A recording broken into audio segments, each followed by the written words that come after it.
हैदराबाद में अयाज मेलो चौथे ॾींहुं बि जारी आहे।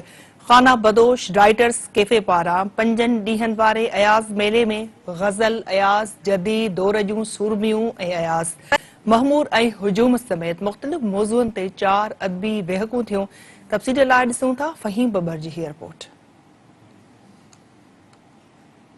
हैदराबाद जी थधिड़ियुनि हवाउनि में सिंध जे नाले वारे महान कवि शेख अयाज खे भेटा पेश करण जे लाइ चौथे ॾींहुं बि अयाज मेलो जारी रहियो।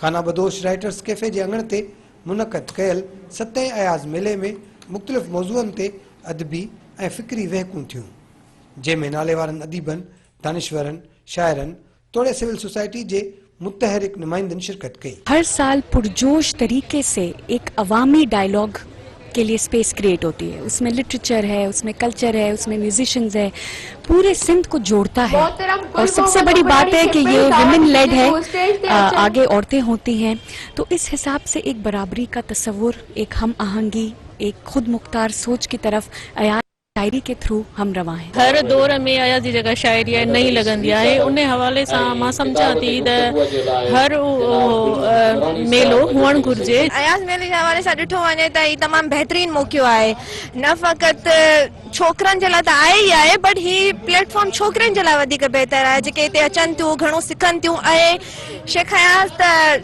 जदीद दौर में ॾिठो वञे त तमाम बेहतरीन शाइर रहियो आहे। ऐं उनजी शाइरी जेका आहे न फ़क़त सिंध में पर हिंद पूरे बरे सगीर में जेको खंड आहे उनमें बेहतरीन हवाले सां कमु थियल आहे। अयाज मेले में शरीक नौजवाननि जो चवणु आहे त अयाज मेले दौरान न सिर्फ़ खेनि शेख अयाज पर मुल्की सियासत, समाजियात तोड़े अदब बाबति तमामु घणी अहम ॼाण मिली रही आहे।